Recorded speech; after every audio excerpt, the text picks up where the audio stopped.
Ang ating tatalakayin mga kasubaybay ay tungkol dito sa mga bumabatikos sa ating Pangulo na ito ay napapanood natin. Siguro ay halos buwan na rin ang lumipas. Na itong pagkaltas ng ating Pangulo sa mga budget ng iba't ibang proyekto ng ating gobyerno ay tunay naman binabatikos. Bakit daw anya ganoon? Bakit ganito? Bakit inaltasan ng napakalaki? Bakit inalis ang budget nito? Kung kayo lamang ay mag-iisip, mga kasubaybay, at ito ay sa aking palagay lamang at sa aking sariling unawa. Samantalang kitang-kita natin, mga kasubaybay, na ang pinagkakaguluhan ay ang budget na inilalabas ng ating gobyerno. At yan na nga, yung kitang-kita natin, nasa harapan natin mismo, pinagkakaguluhan ng mga kongresista at dawit ang Senado at iba't iba pang mga nasa mataas na posisyon. Budget ang pinag-uusapan. Noong mga nakaraang taon ang budget, pataas ng pataas ang inilalabas na budget ng bansang Pilipinas sa iba't ibang larangan ng mga proyekto. Ngayon, lumabas na yung iskandalo na yung inilabas na mga pondo napunta lamang sa bulsa ng mga magnanakaw. Alam naman natin trilyon? Hindi maliit na halaga. May term nga ang isang senador, si Senator Rodante Marcolita, na tumagilid ang kaba ng bayan. Ibig sabihin, naramdaman ng buong bansa yung bigat na ginawa ng mga magnanakaw. Ngayon, maglalabas na naman ng budget. Kung ikaw halimbawa ko sa iyo sa madaling unawa, sapagkat tayo mga pangkaraniwang mamamayan lamang, ang abot kayang ipaunawa ng inyong kasabaybay ay batay lamang sa aking nauunawaan at sa aking mga pagpapaliwanag. Halimbawa ikaw, pasimplihin natin. Ikaw ay ama ng iyong mga anak. May pamilya ka. Ngayon, palibasa, ang iyong mga anak, binibigyan mo ng kani-kaniyang allowance. Di ba? Malaki, binibigay mong mga allowance. Halimbawa, yung mga anak mo'y 10. Na yung allowance na ibinibigay mo sa kanila ay mayroong dapat silang paglagyan. Halimbawa, gawin mo ito, gawin mo ito, gawin mo yung ganon. Ito ang budget. Tama yan ha, sa budget. Sobra-sobra pa nga eh. Ngayon, inaasahan mo na yung ipinag-uutos mo sa iyong mga anak na binigyan mo ng budget para doon sa ipinagagawa mo, matapos ang ilang panahon, wala ka namang nakikita na ginawa nila. Na yung ipinagagawa mo, darating ang panahon, makikita mo. O nasa na yung mga ipinagawa ko sa inyo. Binigyan ko kayo ng kani-kaniyang budget. Nasa na yung ipinagagawa ko sa inyo? Walang maipakita. Walang maipakita. Nandun nga, pumasok yung Ghost Project. Kung hindi naman Ghost Project, substandard. Walang ipinakita. Nawaldas yung ibinigay mo bilang magulang ka. Yung ibinigay mong pondo para gawin nila, yung dapat nilang gawin, hindi nila nagawa. Bagkus si budget na ubos, pero wala namang proyekto na katulad ng ipinag-uutos mo na gawin nila.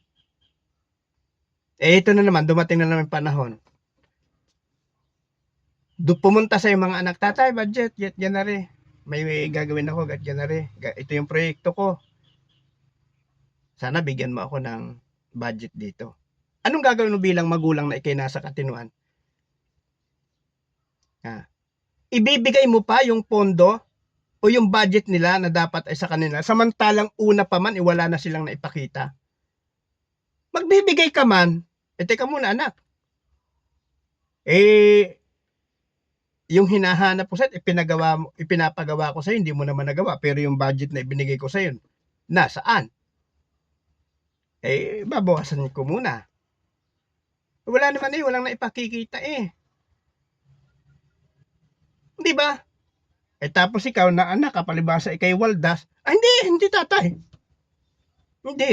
Ibigay mo sa akin kung gaano yung budget na ibinigay mo sa akin noon. Noong nakaraang taon. Halimbawa, bigay mo sa akin. Dapat higitan mo pa nga Kasi nataas ang mga presyo ng mga bilihin, mga materyales, gayet ganun sasabihin mo pa. Anong gagawin ng magulang? Ibibigay mo pa rin? Yung hinihingi nila, samantalang una pa lang niluko ka na? Buti kung one time nga lang ginawa yan ng mga nasa gobyerno mahabang panahon na palang nangyayari. Matalino kasi ang ating presidente ngayon. At yun ang tanging paraan sa tingin ng inyong kasubaybay ng ating Pangulo na talagang kaltasan kasi walang nangyayari O di ba nung kaltasan ng ating Pangulo, yung mga budget at yung ibang ahensya nga hindi na halos pinunduhan Bakit? Dahil kasi yung budget na inire-release ng ating Pangulo nawawala lang ng ganun na lamang na yan nga ang kitang-kita natin hinahabol ngayon ng taong bayan. Nasaan yung budget? Nasaan yung pondo? Hindi ba? Aba, kung ikaw ay ganyang magulang, lulukuhin ka lang ng iyong anak. Darating yung panahon, yung yaman mo, ubos na. Walang nakikitang progress or ang tawag doon sa ibang term, walang nakikitang mga proyekto o paglago nung inilabas na pondo ng ating gobyerno o halimbawa ikaw. Nasaan anak? Lalabas ka na naman? Napakasimple naman Salamin ninyo kasi ang inyong sarili. Sabi nga, huwag kang tumingin sa salamin na transparent. Kasi, meaning, huwag kang titingin sa salamin na ang sarili mo lang nakikita ay ang iyong muka. Dapat ang tinitingnan mo, transparent. Para nakikita mong lahat, naiintindihan mo ang mga nangyayari, nalalaman mo, nakakaisip ka ng mga kaparaanan na doon sa mga nakikita mong mali, dapat gawin mo ang paraan para maitama. Yun lang yun hindi ang karamihan dito lalo dito sa mga nagko-comment na bakit kinaltasan daw? Bakit inalisan ng pondo? Kasi nga, tulad ng halimbawa ng inyong kasubaybay, tumitingin ka sa salamin na ang nakikita mo lang yung sarili mong mukha. Hindi mo nakikita yung mga nangyayari, mga ginagawa ng nasa paligid mo. Kasi ang tinitingnan mo lang yung sarili mong pagmumukha sa salamin. Kaya ang halimbawa ng inyong kasubaybay, kung titingin ka dun sa transparent, then makikita mo lahat ang ginagawa ng nasa paligid mo, nakikita mo kung sino ang nagtatrabaho, sino ang nagkukurap, sino ang magnanakaw, kasi malawak yung paningin mo. Hindi nakatingin ka sa sarili mo lang. Hitsura. Yun lang yun. Naku naman mga kasubaybay. Kaya alam nyo, sa totoo lang, itong mga naghahabol tungkol doon. Sa bagamat ito'y matagal-tagal na, ngayon ko lang na gawa ng script. Kasi alam naman ninyo ang inyong kasubaybay sa panahon ngayon. Bagamat ang inyong kasubaybay ay katulad din ninyo, nagkakaroon ng problema, nagkakaroon ng suliranin.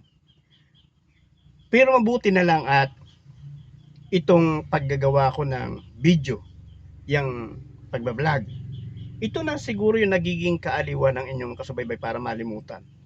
Yung mga problema, sabi nga may malaking problema, may maliit na problema, at mayroong maliit-liit na problema at may malalim na problema. Sa tingin ng inyong kasubaybay, itong pagbablog, nagiging kaaliwan na rin ng inyong kasubaybay at minsan nga, nakakatuwa pa pag Kaya dumarating yung panahon na pumupunta ako sa comment section ay nakikita ko yung mga comment ng iba't ibang mga tao. Alam nyo, kahit minsan nga nakaka-receive ako sa comment, nakakababasa ako ng ay halos parang nagagalit at may panlalait. Alam nyo mga kasubaybay, hindi ko naman kayo papatulan eh. Natutuwa lang ako sa inyo. Kung kayo nagsasalita sa akin ng hindi maganda, dahil sa inyong panlasa hindi tama yung narinig nyo sa akin, hindi nyo ako kayang galitin. Natutuwa ako. Bakit? Natutulungan nyo ako eh. Hindi ba napakalinaw? Yun lang, panoorin mo yung video ko eh. Kaya ang anyaya ko sa iyo eh. Doon sa mga nagko-comment na against sa mga sinasabi ko, shout out sa inyo. Panoorin nyo ang mga ini-upload ko mga video. Para naman, kung may gusto kayong sabihin sa inyong kasubaybay, masasabi nyo. Hindi ba? Kaya mga kasubaybay, bagamat minsan ang tinatalakay ng inyong kasubaybay ay minsan ay siguro sa pandinig ng iba ay parang may mali. Sa iba naman ay parang tama lang yan. May mga comment din na ganun eh. Sabi nga eh, tama naman yung sinasabi ni kasubaybay. Siguro yun yung mga open-minded. Instead na yung nakikita at naririnig, napapanood sa video ng inyong kasubaybay na hindi niya ganong maunawaan, sa halip na hanapin niya yung kanyang unawa, yung pagkaunawa niya sa mga naririnig niya at napapanood niya, agad nagkakaroon na sila ng konklusyon na hindi mabuti sa inyong kasubaybay. Muli, patuloy na nag-aanyaya ang inyong kasubaybay. Patuloy na panoorin ang aking Facebook page. Nag-upload ako isa hanggang 2 video kada araw upang patuloy kayong may masubaybayan at mapanood mula sa inyong kasubaybay. Bye-bye.